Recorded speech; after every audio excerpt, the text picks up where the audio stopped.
Hey everybody, welcome to the channel. Glad to have you here. Today we're going to be talking about and kind of just showing two battles that I had as Bretonnia against the Dwarves.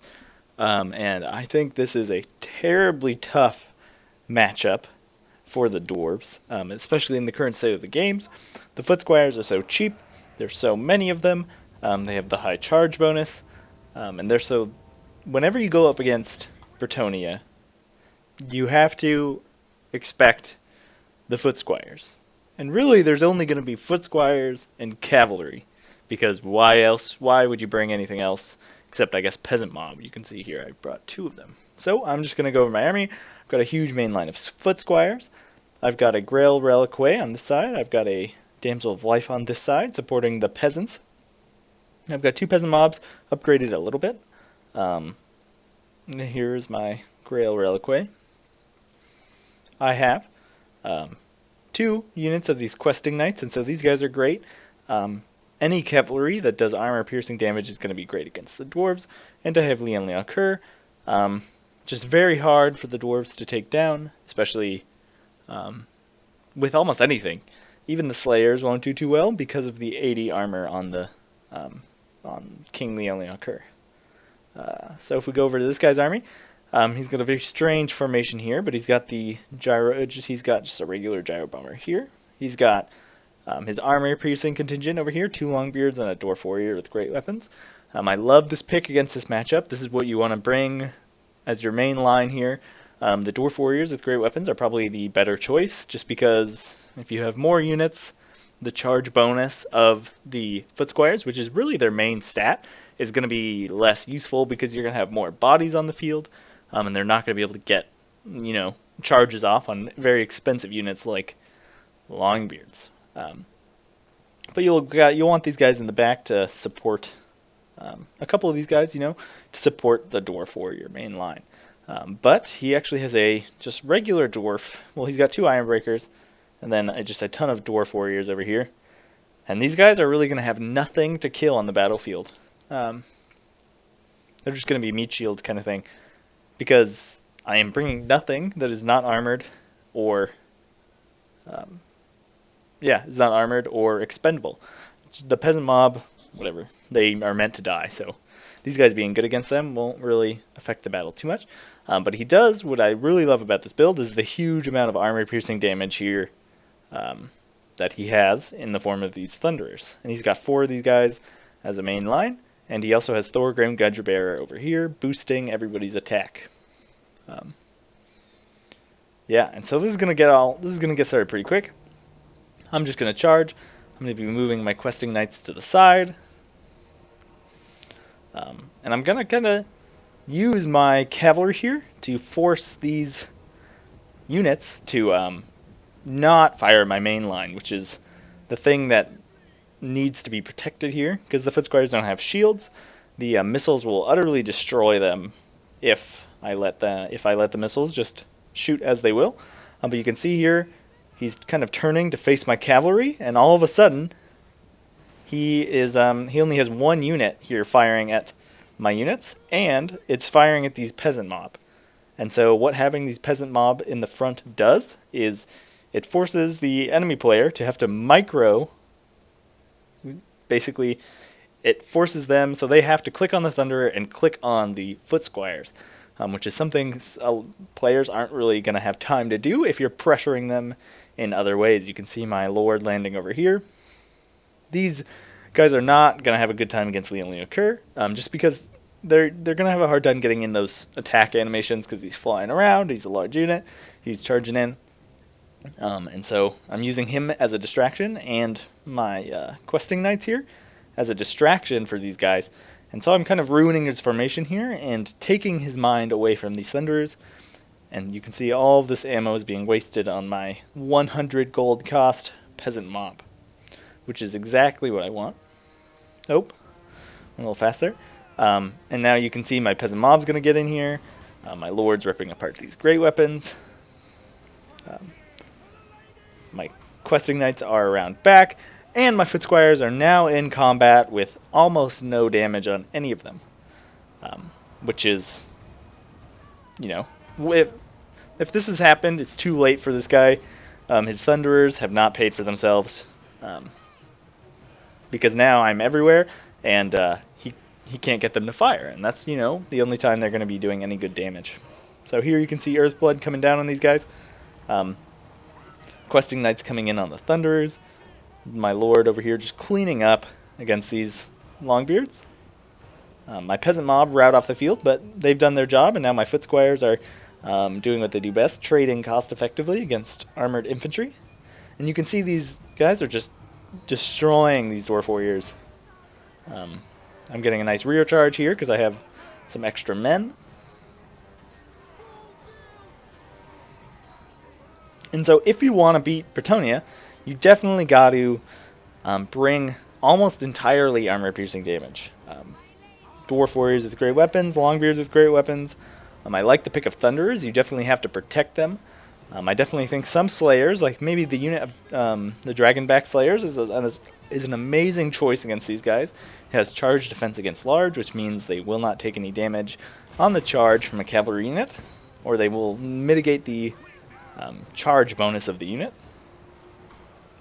And they'll just cause more damage as it slows them down and prevents them from leaving with its slow aura. You can see here my Foot Squire is just doing amazingly, especially against Dwarf Warriors, especially with the Grail Reliquary. But you can see in the middle here, with Thorgrim, they actually are dying.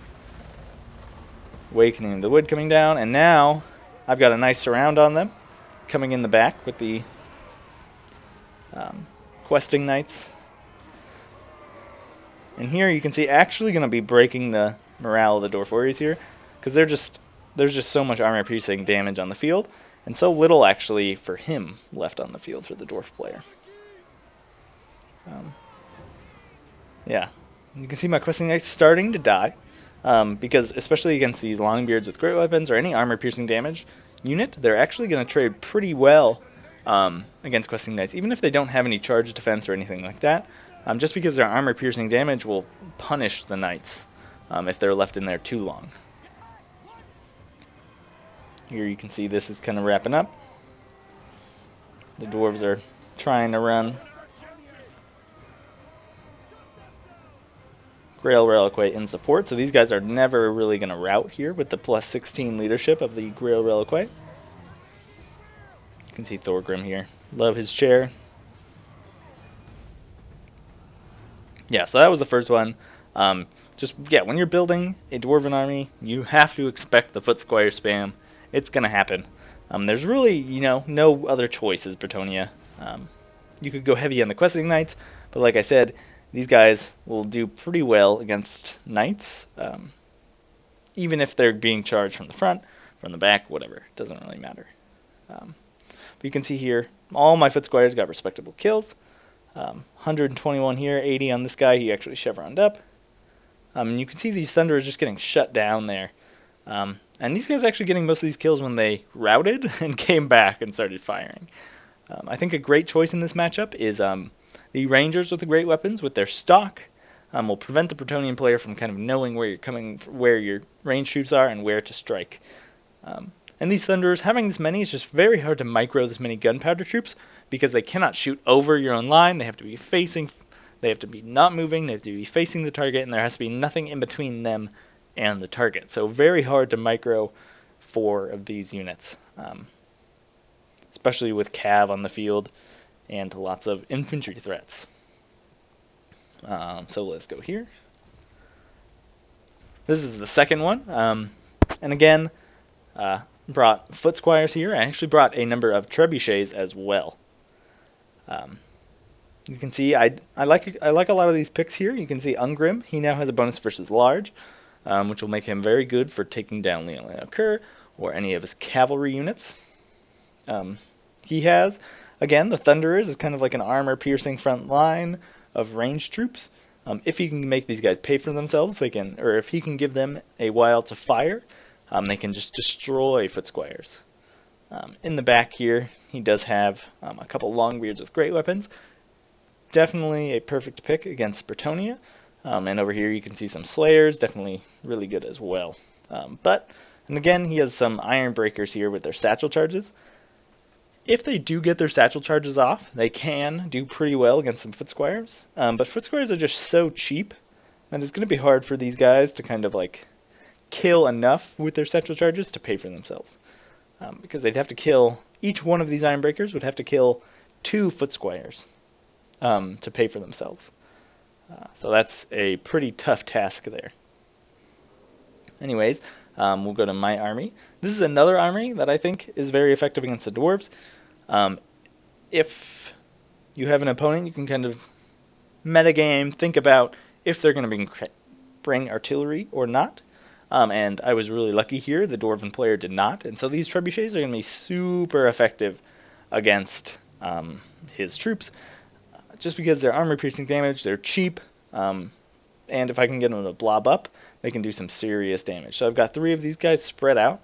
I've got, again, a main line of foot squires, peasant mob in the front, lore of life, damsel, Leon Kerr. So very similar army, just subbed out 3 of the foot squires for 3 trebuchets. And over here you can see I do have questing knights far out on the flanks. You can see my trebuchets are already opening fire.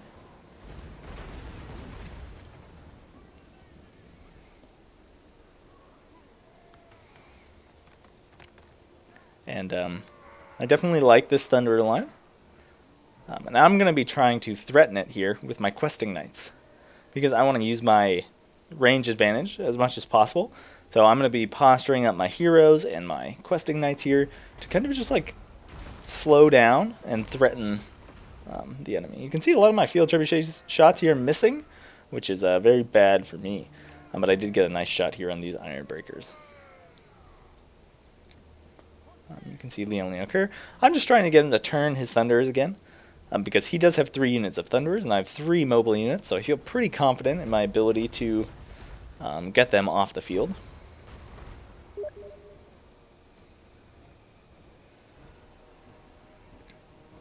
And you can see the dwarves marching up. They really have no choice. I have 3. I have the range advantage, so I would be happy to just sit back here and open fire. You can see my field trebuchets here, just terrible shots. All of those missing there. So maybe I think, well, the blessed field trebuchets are probably not a good pick. Here you can see my questing knights coming in. I chose this time because I saw they were all moving forward, so they cannot fire while moving forward.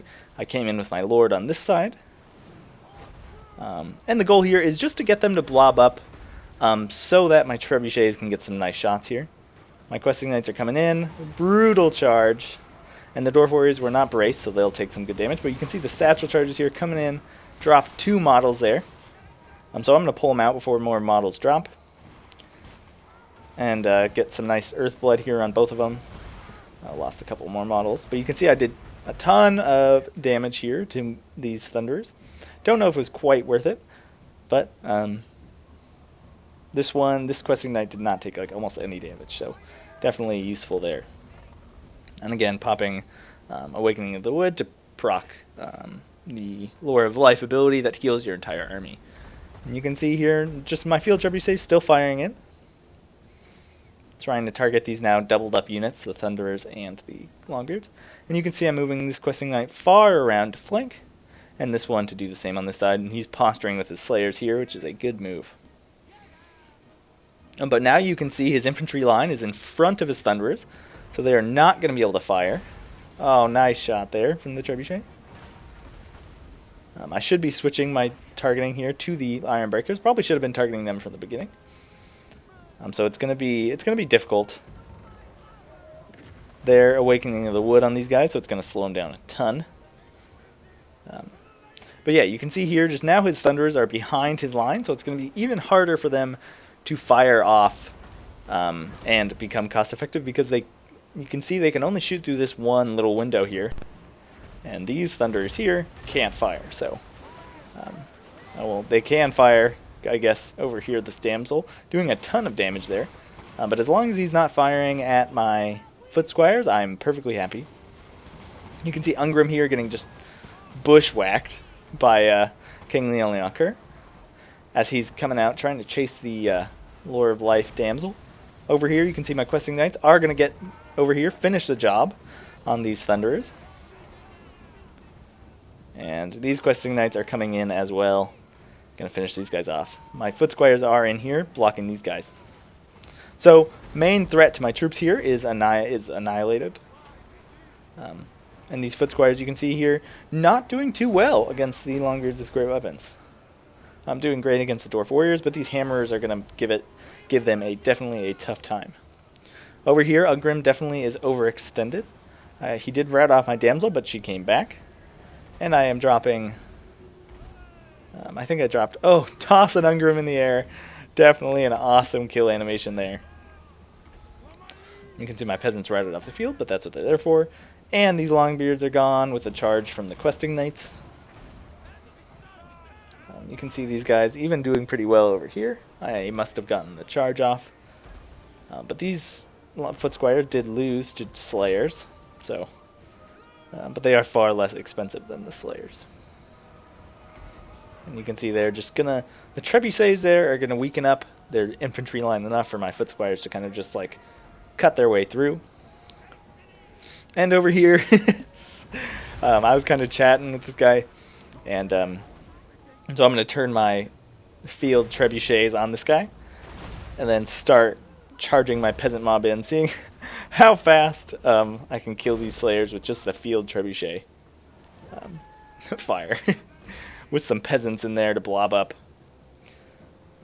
And you can see these trebuchets just have horrible accuracy, but they can launch a, 300 kilometers or something projectile. There's a meme. I don't know. You can see Lone Slayer here. I'm going to be charging the field trebuchet bravely, and he's going to go down as I shoot my own trebuchets there. So, as the dwarves, you definitely have to bring a ton of armor-piercing damage, because armor-piercing damage would have been good against everything I brought. The foot squires, the questing knights, and King Leon Kerr, which those three things are the heart of this build. A Goblobber will destroy field trebuchet very quickly, rout them off the field with almost no problem. And